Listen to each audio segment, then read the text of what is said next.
Mauricio, gusto en saludarte y tenerte en este programa, tu casa, esta mañana. Dime, eh, ¿cómo siente o cómo crees o cómo sientes a la iniciativa privada en torno a la decisión del presidente de no haber asistido a la cumbre por que el anfitrión no invitó a toda América Latina en su conjunto?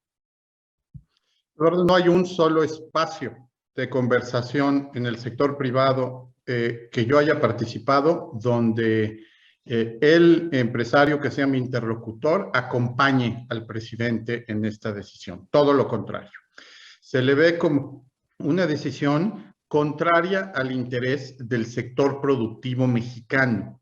Y te doy los tres argumentos que yo veo que son la síntesis de la preocupación del sector privado, de aquel que a veces habla y de aquel que no habla, pero que está tomando decisiones en su empresa y que está tratando de sacar adelante su respectiva unidad productiva. Lo primero es, independientemente del tamaño de la economía de México y del estilo personal de gobernar del actual presidente, México es parte de una región compartida de producción. Somos parte de uno de los, yo te diría dos, si me apuras tres, tratados comerciales de producción integrada más relevantes del mundo. Me refiero a NAFTA en su versión 1 o al TEMEC, como lo conocemos el día de hoy.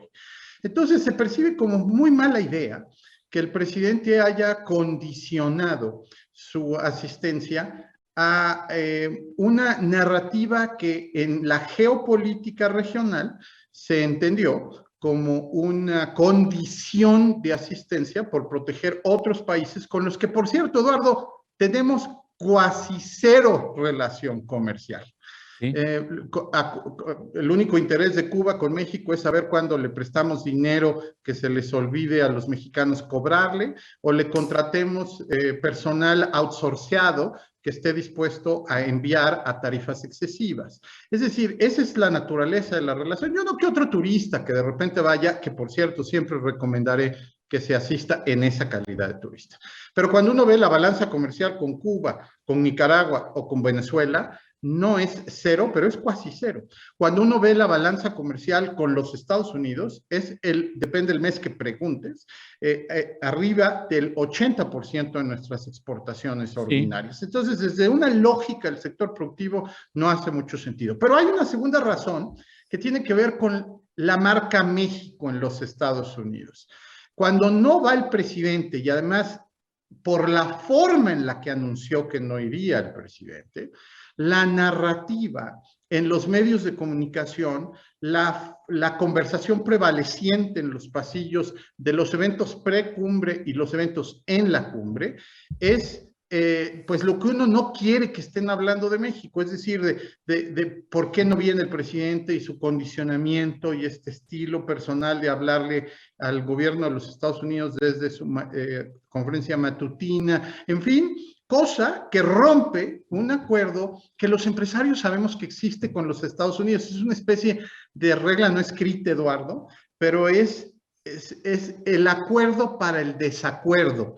Esta manera donde cuando algo no está bien en la relación bilateral, una relación, por cierto, muy profunda y multifactorial, las diversas entidades de los Estados Unidos se hablan directo en los canales diplomáticos, en los canales de secretaría a secretaría, incluso en canales informales para tratar asuntos de preocupación de esa muy compleja relación bilateral. Entonces, ¿tú quieres que estén hablando de cosas que mejoren la relación y no de este tipo de elementos que apuntan a una estridencia o a un estilo que no gusta a un socio comercial tan relevante como los Estados Unidos? Pero hay un tercer factor que veo, que es la construcción de expectativas.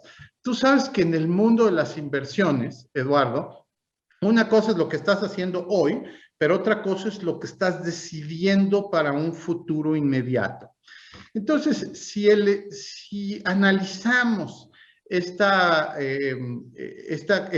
rubro de la inversión, tú te das cuenta que no estamos en nuestros mejores momentos. México no ha llegado a los niveles más altos de la inversión que se lograron por ahí de 2017, 2016. Entonces, en el sector privado nos preguntamos, oye, la ausencia del jefe del Estado mexicano en un evento de esta magnitud, ¿es buena idea para la promoción de inversiones en el exterior y para la construcción de marca México y la construcción de expectativas? Y la respuesta que tenemos en el sector privado es no, no es buena idea.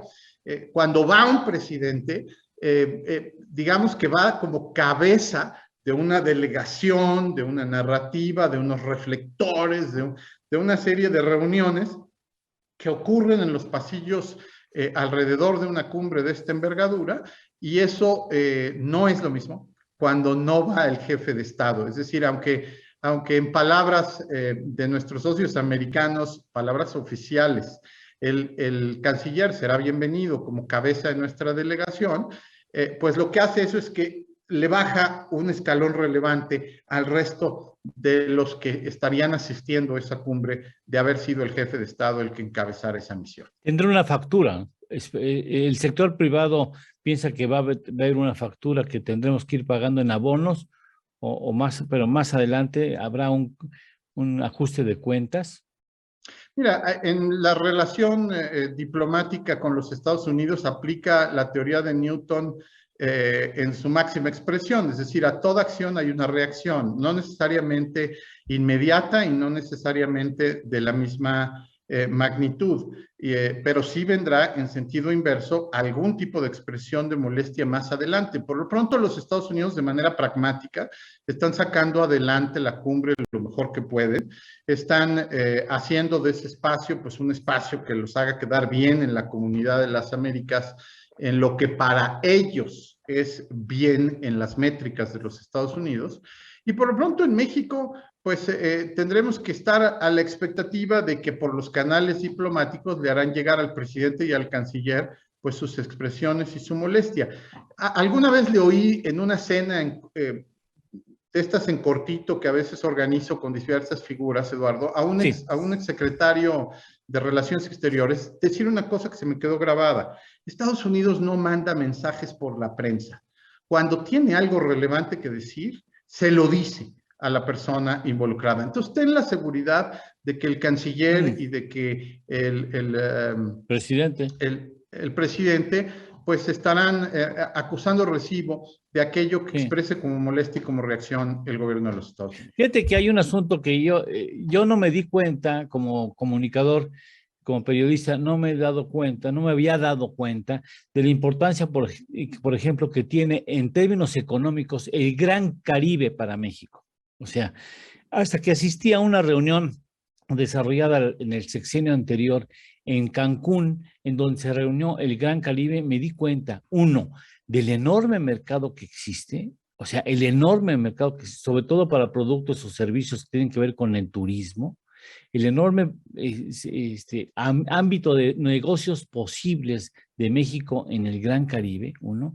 Segundo, la enorme necesidad que tienen esos pequeños países, islitas así, que juegan un papel importante en el turismo mundial, pero que apenas están comenzando, lo importante que es para ellos el que México abastezca y se convierte en proveedor.